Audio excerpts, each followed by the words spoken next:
Hello everyone. Growth classes के YouTube channel पर फिर से मैं एक बार आपका स्वागत करता हूं। और आरबीएससी 2023 के पेपर सॉल्यूशन की हम बात कर रहे थे, जिसमें सेक्शन ए के 8 क्वेश्चन हम ऑलरेडी प्रीवियस वीडियो में डिस्कस कर चुके हैं।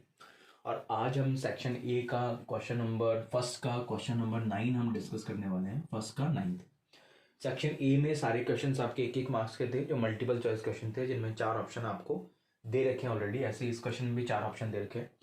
और क्वेश्चन हम स्टार्ट करते हैं। उससे पहले अगर आप पहली बार ग्रोथ क्लासेस के यूट्यूब चैनल पर इस वीडियो को देख रहे हो, तो सबसे पहले ग्रोथ क्लासेस के यूट्यूब चैनल को आपको क्या करना है, सब्सक्राइब करना है और सभी के साथ इसको शेयर करना है। और हम बात करते हैं, स्टार्ट करते हैं हमारे पेपर की।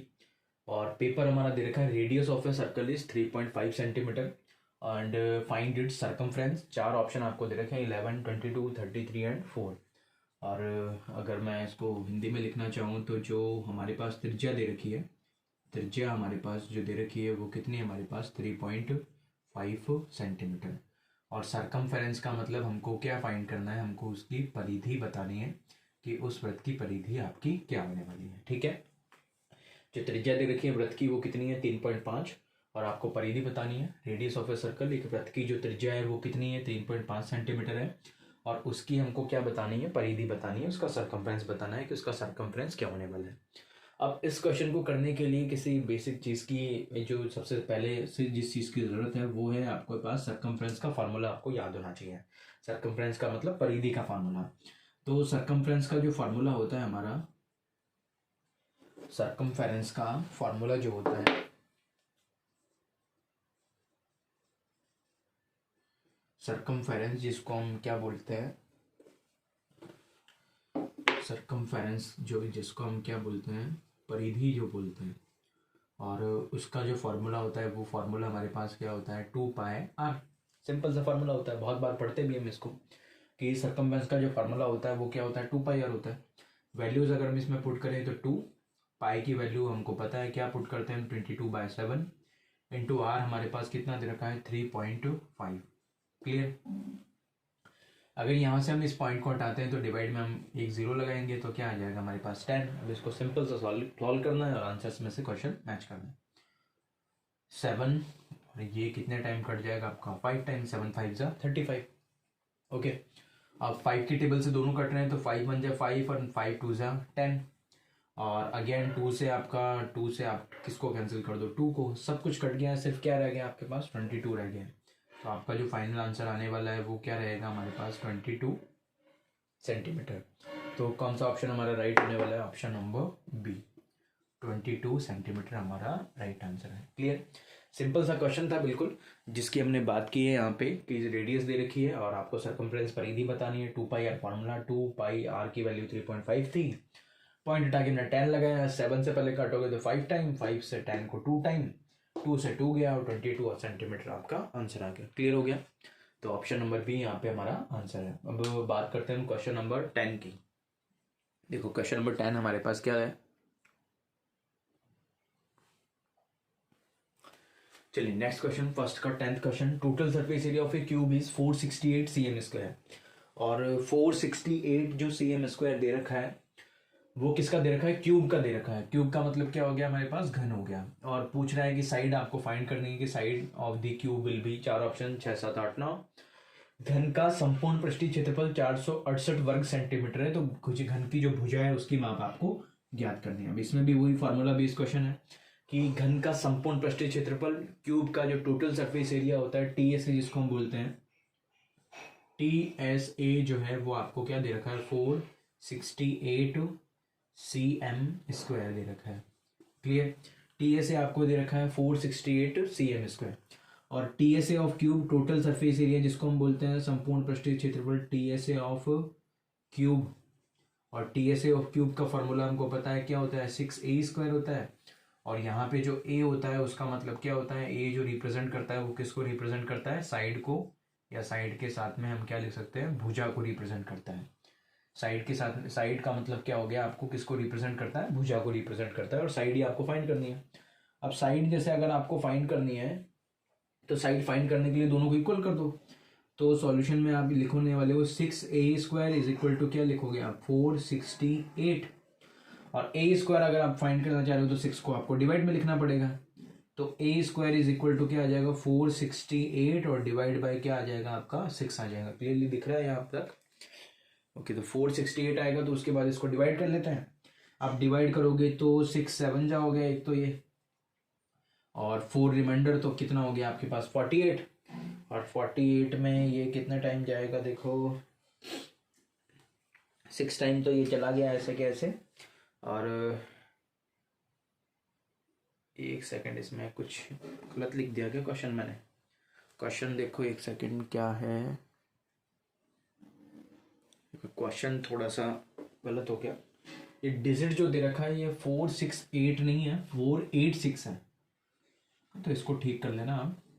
तो ये आपका 4 8 और 6 दे रखा है, ठीक है, और ये 468 नहीं है, ये आपका क्या दे रखा है 4 8 6 दे रखा है, ठीक है।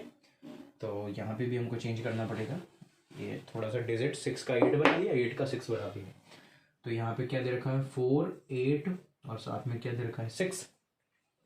तो अगेन यहाँ से डिवाइड करेंगे, सब कुछ वही है सेम, सिर्फ डिजिट आपका थोड़ा सा मैंने गलत लिख दिया। तो यहाँ पे क्या आ जाएगा आपका 6 आ जाएगा।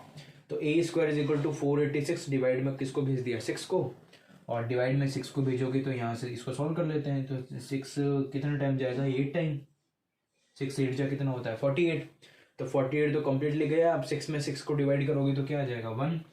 तो a² इज इक्वल टू क्या आ जाएगा 81, a² इज इक्वल टू क्या आ रहा है 81, और a जो बनाएंगे वो क्या बनाएंगे हम रूट ऑफ 81, और हमको पता है रूट ऑफ 81 कितना होता है 9 सेंटीमीटर। इसका मतलब a की जो वैल्यू है, a का मतलब जो आपकी साइड है वो कितनी आने वाली है 9 आने वाली है। तो कौन सा ऑप्शन आपका राइट होने वाला है? ऑप्शन नंबर डी आपका एकदम करेक्ट आंसर है। क्वेश्चन नंबर फर्स्ट का 10th पार्ट हमारा ये कंप्लीट हो गया, ठीक है। ये वैल्यू आप थोड़ी सी ठीक कर लेना, ये मैंने 6 को इधर और 8 को इधर 6 लिख दिया था। तो 486 बनाओगे, यहाँ पे भी 486 है, और एक चीज यहाँ पे भी चेंज करना है आपको, ये 468 नहीं है, यहाँ पे क्या है 486 है। उसके बाद सब कुछ ठीक है। तो a² 81 और a की वैल्यू कितनी आ जाएगी आपकी 9 आ जाएगी। चलिए नेक्स्ट क्वेश्चन पे। तो फर्स्ट काम कौन सा स्टार्ट करने वाले हैं? Question number 11। तो नेक्स्ट क्वेश्चन हमारा क्वेश्चन नंबर 11, फर्स्ट का 11 है, सेक्शन ए का 1 मार्क्स का। तो 357 421 434, और इसका क्या बताना है आपको? मोड बताना है, इसका बहुलक निकालना है। 4 ऑप्शन दे रखे हैं 1 3 4 और 7। तो इन्हीं को चेक कर लेना कि 1 कितना टाइम आ रहा है। देखो इस सारे में 1 कितना टाइम आ रहा है 1 टाइम आ रहा है। 3 आपका कितना टाइम आ रहा है 3 1 टाइम है, और 3 कितना टाइम आ रहा है 2 टाइम आ रहा है। और 4 आपका यहाँ भी है, यहाँ भी है और यहाँ भी है, 4 3 टाइम आ रहा है। और 7 आपका ओनली कितना टाइम आ रहा है 1 टाइम आ रहा है। तो सीधा सा आंसर है, सबसे ज्यादा बार रिपीट कौन हो रहा है आपका 4 रिपीट हो रहा है। तो आंसर ये आपका क्या आने वाला है 4, क्योंकि देखो 4 यहाँ पे भी है 1 टाइम, एक यहाँ पे है तो 2 टाइम, एक यहाँ पे है तो 3 टाइम। तो ऑप्शन नंबर आपका कौन सा आने वाला है? सी आने वाला है। बिल्कुल सिंपल सा क्वेश्चन था। 4 का रिपीटेशन 3 टाइम हुआ है, कितना टाइम रिपीटेशन हुआ है उससे कोई मतलब नहीं है, मैक्सिमम रिपीटेशन होना चाहिए। मैक्सिमम कितनी बार आ रहा है उससे हमको कोई मतलब नहीं है। तो 1 बार आया, 2 बार आया और 3 बार आया। सबसे ज्यादा बार कौन आ रहा है 4 आ रहा है, तो मोड आपका क्या है 4 है। क्लियर? चलिए नेक्स्ट क्वेश्चन पे, क्वेश्चन नंबर 12।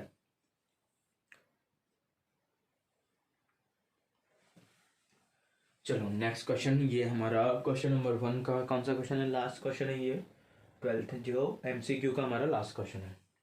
तो कौन सा क्वेश्चन है ये? 12th क्वेश्चन है ये, ठीक है। क्वेश्चन नंबर फर्स्ट का 12th क्वेश्चन। तो in a throw of a die determine the probability of getting a number more than 4, और एक पासे को फेंकने पर 4 से बड़ा अंक आने की प्रयत्न आपको बतानी है। 4 ऑप्शन दे रखे हैं 1/2 1/3 3/4, और फोर्थ ऑप्शन है आपका डी। सबसे सिंपल क्वेश्चन है पासे का, और थोड़े दिन पहले जब ये पूरा पासे का मैंने एक पूरा वीडियो डाला हुआ है, उसमें आप देखोगे तो ये क्वेश्चन भी आपका कराया हुआ है। तो उस वीडियो को, अगर पासे को आपके सारे क्वेश्चंस आपको पासे के देखने, तो उस वीडियो को आप जाके एक बार प्लेलिस्ट में दोबारा से देखोगे, और पासे वाले क्वेश्चंस कहाँ पे है प्रोबेबिलिटी में, और इन सारे क्वेश्चंस को वहां से चेक करना है। अभी मैं सिर्फ इसका आंसर बता रहा हूँ आपको कि पासे को फेंकने पर 4 से बड़ा अंक आने की प्रायिकता क्या होगी। तो हमको पता है, देखो पासे में जो अंक होते हैं वो कौन कौन से होते हैं। पासे में अंक कौन से होते हैं? 1 होता है, 2 3 4 5, और कौन से होते हैं 6 होते हैं। 1 से लेकर स्टार्ट होते हैं और कहाँ तक जाते हैं, एंड कहाँ पे हो जाता है 6 पे। अब 4 से बड़ा अंक पूछ रहा है ये कि नंबर मोर देन क्या होना चाहिए 4 होना चाहिए। तो मोर देन 4 के लिए कौन कौन से नंबर्स अवेलेबल है हमारे पास? 5 और 6, तो मोर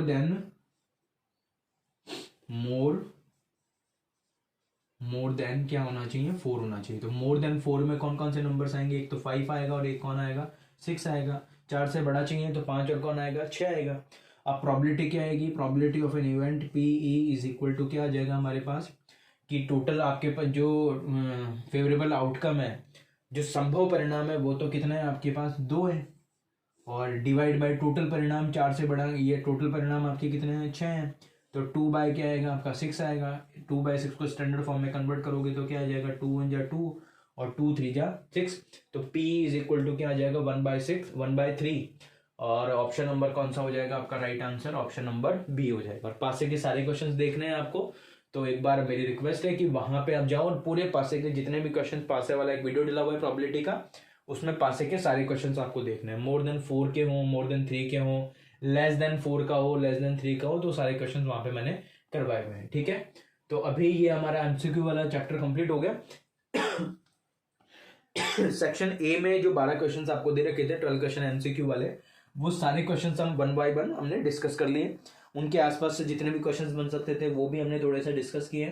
अब नेक्स्ट जो क्वेश्चन चल रहे हैं हमारे, वो चल रहे हैं कि फिल इन द ब्लैंक्स वाले क्वेश्चन आ रहे हैं, रिक्त स्थानों की पूर्ति करो वाले हमारे क्वेश्चन स्टार्ट होने वाले हैं। तो 2-3 क्वेश्चन उसके इन्होंने कर रखे हैं ऑलमोस्ट, ये 6 क्वेश्चन और इसके हमको करने हैं अभी इसी वीडियो में। तो देखो हम नेक्स्ट क्वेश्चन से हम स्टार्ट करते हैं।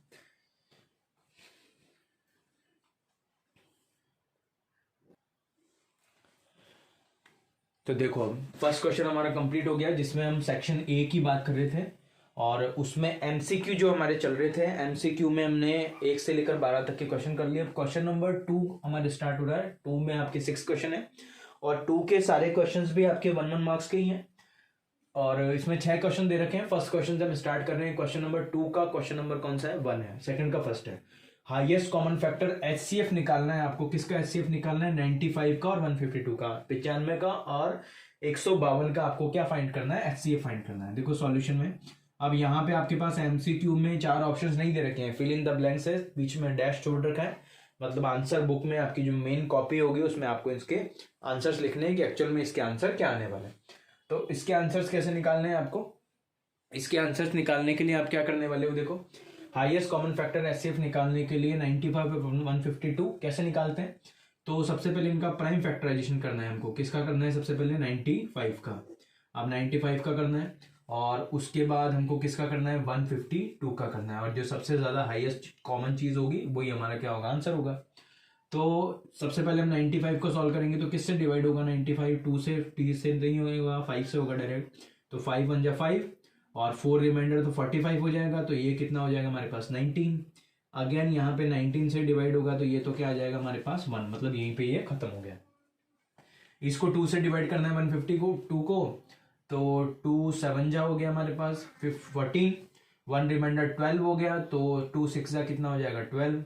अगेन 2 से करेंगे तो 2 3 जा कितना आ जाएगा, 6, और 2 8 जा कितना आ जाएगा, 16। अगेन 2 से करेंगे तो क्या आ जाएगा, 19। 2 1 जा 2 और 9 टाइम, और अब किसी से डिवाइड नहीं होगा, 19 से होगा, तो 19 1 जा 19।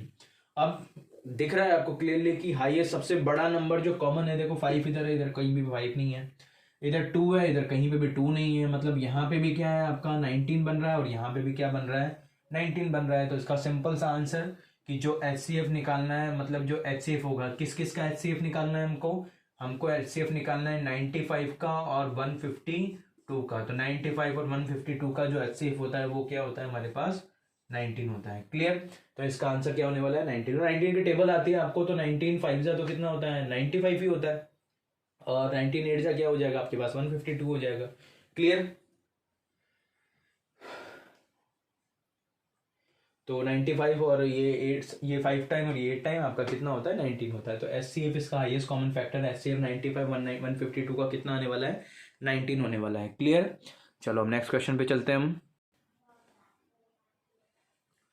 चलिए सेकंड का फर्स्ट क्वेश्चन हमने कर लिया, सेकंड का सेकंड, और ये सेकंड क्वेश्चन में भी सारे के सारे क्वेश्चन जो हैं वो कितने मार्क्स के हैं, 1 मार्क्स के हैं। ठीक है ना, अभी 2 मार्क्स वाले स्टार्ट नहीं हुए, सिर्फ 1 मार्क्स वाले हैं। शुरू के जो 12 क्वेश्चन थे MCQ वो भी हमारे 1 मार्क्स के थे, तो 12 मार्क्स के तो वो हो गए। और उसके बाद सेकंड में जो 6 क्वेश्चन है वो भी आपके कितने हैं, एक एक मार्क्स के हैं तो 6 मार्क्स के, 18 मार्क्स के तो आपके छोटे वाले क्वेश्चंस हो गए। और क्वेश्चंस आपका fill in the blank type का दे रखा है रिक्त स्थान वाला कि tangent can be drawn from a point on the circle. ये अच्छा सा ध्यान रखना है इसको, ऑन द सर्कल का मतलब क्या होता है आपको पता होना चाहिए। और वृत्त पर स्थित एक बिंदु से स्पर्श रेखा खींची जा सकती है। जो बिंदु है, जो पॉइंट है, वो कहां पर है? वृत्त पर है। मतलब कहां पे है? बिल्कुल वृत्त के सर्कमफ्रेंस पे है। तो सपोज करो इस टाइप का मैंने एक सर्कल बनाया अगर, तो इस टाइप के सर्कल में अगर मैं एक पॉइंट ये ले लेता हूं, ले लिया है, तो tangent can be drawn from a point on the circle. तो ऑन द सर्कल पर एक पॉइंट ले लिया मैंने, वृत्त पर स्थित एक कोई पॉइंट ले लिया। तो कह रहा है इस पॉइंट से पास आउट करती हुई कितनी टेंजेंट या कितनी स्पर्श रेखाएं आप बना सकते हो। तो आपको ये बता रखा है क्लियरली कि इस पॉइंट, सिंगल पॉइंट से सिर्फ एक सिंगल, एक मतलब ओनली यूनिक आप एक वो टेंजेंट बना सकते हो, एक ही स्पर्श रेखा बना सकते हो। तो इसका आंसर क्या आएगा? ओनली वन, या फिर one tangent can be drawn from a point on the circle. या वृत्त पर स्थित एक बिंदु से कितनी स्पर्श रेखाएं खींची जा सकती है? ओनली एक स्पर्श रेखा आपकी खींची जा सकती है। इसके अलावा आप कोई सी भी स्पर्श रेखा नहीं बना सकते जो इसी पॉइंट से क्या हो, पास आउट हो। हाँ, और कोई पॉइंट होगा जैसे यहाँ पे है, यहाँ पे, यहाँ पे, तो उससे कोई स्पर्श रेखा बना सकते हो, टेंजेंट बना सकते हो। लेकिन एक जो सिंगल पॉइंट है उससे पास आउट होने वाली सिर्फ एक ही स्पर्श रेखा होगी। One tangent can be drawn from a point on the circle. और वृत्त पर स्थित एक बिंदु से केवल एक स्पर्श रेखा खींची जा सकती है। ठीक है, तो ये भी एक मार्क्स का हमारा क्वेश्चन कंप्लीट होता है। अब चलते हैं नंबर 3 पर। अच्छा, नंबर 3 से पहले भी एक चीज जो आपको पता होनी चाहिए वो क्या है कि ये जो क्वेश्चंस हैं घूम फिर के यही क्वेश्चंस आते रहते हैं। तो इन क्वेश्चंस को मैं एक बार और अच्छे से आपको क्लियर कर देता हूँ कि एक पॉइंट, अगर कोई पॉइंट है जो सर्कल के कहाँ है, बाहर है, तो सर्कल के बाहर से एक टेंजेंट तो आप ये डिजाइन कर सकते हो और एक टेंजेंट आप ये डिजाइन कर सकते हो। मतलब बाहर से तो जो डिजाइन होगी वो कितनी होगी? 2 डिजाइन कर सकते हो। कहां से? वृत्त के बाहर से, सर्कल के बाहर से किसी पॉइंट से अगर आपको डिजाइन करनी है तो क्वांटिटी कितनी रखनी है? कितनी हो सकती है नंबर में? 2 हो सकती है। सेकेंड, वही सर्कल आपका, ये हमारा क्वेश्चन जस्ट अभी आया ये एग्जाम में कि सर्कल पे अगर कोई पॉइंट है तो उससे आप कितनी बना सकते हो? उससे कितनी बना सकते हो? 1 बना सकते हो। और ये 1 जो होती है वो यूनिक होती है। ये क्या होती है? ओनली 1 होती है, इसके अलावा और कुछ भी नहीं होता। और थर्ड जो आपकी होती है, सेकंड के बाद में फर्स्ट, ये 2 आ गया, ये फर्स्ट आ गया। और अगर आपके सर्कल के अंदर कोई पॉइंट चला गया और इससे पास आउट होने वाली आप टेंजेंट बनाओगे, तो इससे पास आउट होने वाले टेंजेंट्स की जो नंबर्स होते हैं वो कितने होते हैं? 0 होते हैं। मतलब यहां से कोई भी टेंजेंट पास आउट नहीं होती, कोई भी स्पर्श रेखा आप यहां से नहीं बना सकते। इसको क्या बोलते हैं? हम छेदक रेखा बोलते हैं, या फिर इसको क्या बोलते हैं? सेकंड बोलते हैं। तो सेकंड वाले क्वेश्चन जनरली नहीं आते एग्जाम में। स्पर्श रेखाओं की संख्या, टेंजेंट का नंबर पूछेगा आपसे, तो बाहर अगर होगा तो कितना बनाओगे आप? 2 बनाओगे। अगर सर्कल पे होगा तो कितना बनाओगे? 1 बनाओगे। और सर्कल के अंदर चला गया तो फिर कितना रखना है आपको याद? 0 रखना है। ठीक है, तो अब चलते हैं हम नेक्स्ट क्वेश्चन पे। हमारे यही 3 क्वेश्चन ये बार बार, चलिए नेक्स्ट क्वेश्चन हमारा सेकंड का थर्ड क्वेश्चन। सिंपल सी वैल्यू पूछी गई है, कोस स्क्वायर 45 डिग्री की वैल्यू आपको बतानी है।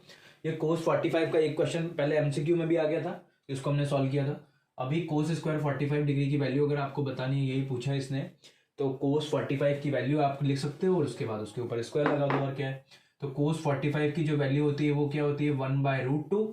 और 1/√2 के ऊपर आपको क्या लगाना है? होल स्क्वायर, क्योंकि यहाँ पे इसने होल स्क्वायर लगा के दिया है। और होल स्क्वायर अगर आप सॉल्व करोगे तो 1/√2 इंटू में क्या लिखने वाले हो? 1/√2। 2 टाइम सॉल्व हो जाएगा। क्लियरली हो रहा है, यहाँ पे फ्लैक्स तो नहीं पड़ रहा। 1/√2 इंटू 1/√2। और जब आप इसका आंसर निकालोगे यहाँ से, तो इसका आंसर आपका क्या बन जाएगा? 1/2 बन जाएगा। ठीक है, क्योंकि सामने रिफ्लेक्स आ रहा होगा, तो 1 को 1 से करोगे तो क्या आ जाएगा? 1।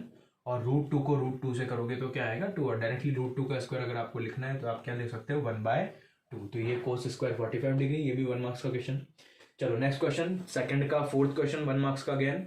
The common point of the circle and it's tangent line is called. Common point बताना है किसका? सर्कल का। और टेंजेंट लाइन का कोई कॉमन पॉइंट होता है, उस कॉमन पॉइंट को क्या नाम देते हैं वो आपको बताना है। और यहाँ पे कह रहा है वृत्त तथा उसकी स्पर्श रेखा के उभयनिष्ठ जो बिंदु होता है, जो कॉमन बिंदु होता है, उस बिंदु को क्या बोलते हैं? तो उस बिंदु को क्या कहा जाता है? पॉइंट ऑफ कॉन्टैक्ट कहा जाता है। पॉइंट ऑफ कॉन्टैक्ट, ये आपका आंसर होगा कि the common point of the circle and tangent line is called point of contact. और इसमें लिखना हो वृत्त तथा उसके स्पर्श रेखा के उभयनिष्ठ बिंदु को हम क्या बोलते हैं? स्पर्श बिंदु बोलते हैं। क्या बोलते हैं? स्पर्श बिंदु। ये आपका आंसर होने वाला है 1 मार्क्स के क्वेश्चन का। ठीक है, इंग्लिश में लिखना हो तो पॉइंट ऑफ कॉन्टैक्ट, और अगर हिंदी में लिखना है तो वृत्त तथा उसकी स्पर्श रेखा के उपनिष्ठ बिंदु को हम क्या नाम देते हैं, स्पर्श बिंदु नाम देते हैं। इंग्लिश में लिखना हो तो पॉइंट ऑफ कॉन्टैक्ट, और इसका आंसर हमारा 1/2। ठीक है, तो अब चलते हैं नेक्स्ट क्वेश्चन पे। चलिए नेक्स्ट क्वेश्चन पे चलते हैं। क्वेश्चन नंबर 2 का ये जो क्वेश्चन है हमारा, कौन सा क्वेश्चन है, 5th क्वेश्चन है। तो सेकंड का 5th क्वेश्चन की हम बात कर रहे हैं। If arithmetic mean of 5 7 9 x is 9 then value of x will be. यदि 5 7 9 और x का समांतर माध्य 9 है तो फिर किसका मान आपको बताना है, x की वैल्यू आपको बतानी है। तो अर्थमेटिक मीन हमको पता है कैसे निकालते हैं, कि सबका टोटल करना है और जितने नंबर से उससे डिवाइड करते हैं और इज इक्वल में क्या रखना है, आपको 9 रखना है। तो अर्थमेटिक मीन कैसे निकालते हैं, या अर्थमेटिक मीन को रिप्रेजेंट किससे करते हैं, x बार से, और समांतर माध्य को हम किससे रिप्रेजेंट करते हैं, x बार से। x बार कितना दे रखा है हमको, 9 दे रखा है। अच्छा, और x बार हम निकालते कैसे, x बार कैसे निकालते हैं, सबका टोटल करना है, सब किस किस का, नंबर्स का, 5 7 प्लस 9 और प्लस में क्या है x, और डिवाइड बाय कितने नंबर्स हैं, टोटल 4 नंबर्स हैं, इसलिए किससे डिवाइड करना है, आपको 4 से डिवाइड करना है। और x बार की वैल्यू ऑलरेडी क्वेश्चन में दे रखी है, तो फिर क्या रखना है यहाँ पे 9, और x की वैल्यू आपको बतानी है इस वाले x की।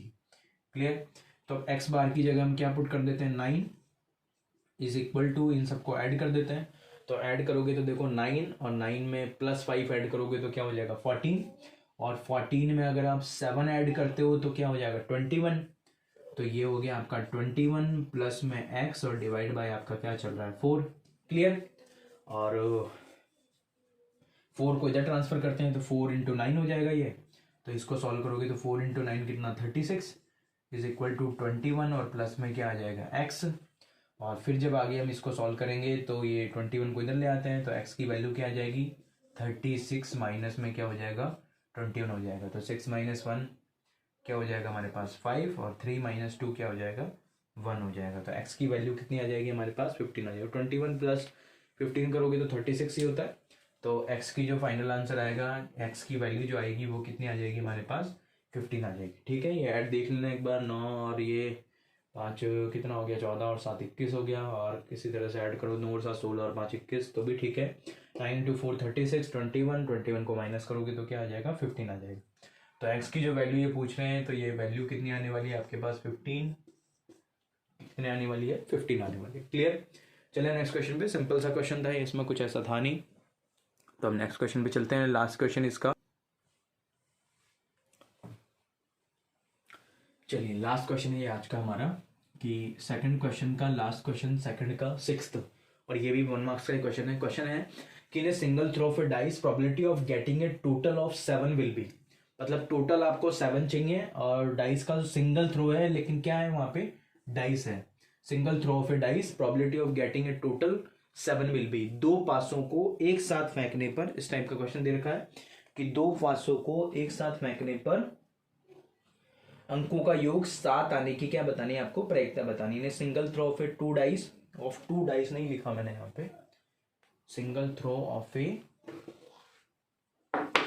2 डाइस, 2 पास है, ठीक है, 2 डाइस, प्रोबेबिलिटी ऑफ गेटिंग है 7 विल बी।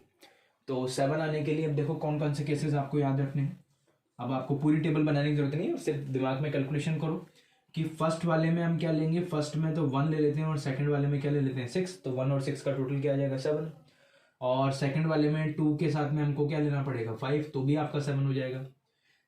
थर्ड वाले में हम 3 के साथ में क्या ले लेंगे 4 ले लेंगे, और उसमें 3 फर्स्ट आ गया, सेकंड आ गया, थर्ड आ गया। अब फोर्थ वाले में हम 4th के साथ में क्या ले लेंगे 3 ले लेंगे, और 5th वाले में 5 के साथ में हम क्या ले लेंगे 2 ले लेंगे, और 6 के साथ में हम क्या ले लेंगे 1 ले लेंगे। ठीक है, बस यही केसेस हैं। देखो 1 6 हो गया, 2 5 हो गया, 3 4 हो गया, 4 3 हो गया, 5 2 हो गया, और 6 के साथ में क्या आ जाएगा हमारे पास 1 आ जाएगा। तो अब ये टोटल रिजल्ट देखो, टोटल 1 2 3 4 5 और 6 रिजल्ट हो गए, और टोटल हमको पता है कि प्रोबेबिलिटी ऑफ गेटिंग 7 कितना होगा, प्रोबेबिलिटी ऑफ गेटिंग 7 जो होगा पीई जो हमारे पास होने वाला है वो कितना होने वाला है। टोटल रिजल्ट हमारे पास फेवरेबल आउटकम्स तो कितने हैं 6, और टोटल हमारे रिजल्ट कितने हैं 36, तो 6/36, और इसको स्टैंडर्ड फॉर्म में लाएंगे तो क्या आंसर आएगा 1/6 हमारा आंसर होगा। सिंपल सा क्वेश्चन था, तो इसका आंसर हमारा क्या हो जाएगा 1/6 हो जाएगा। क्या आ गया आंसर 1/6 6 हमारा आंसर होगा। ऐसे बहुत सारे क्वेश्चंस मैंने जो पासे वाला एक वीडियो डला हुआ है प्रोबेबिलिटी का, उसमें सारे क्वेश्चन ये करवा रखे हैं मैंने। वो सारे आपको फिर से देखने एक बार, क्योंकि इससे देखो कितने सिंपल से क्वेश्चंस आ रखे हैं।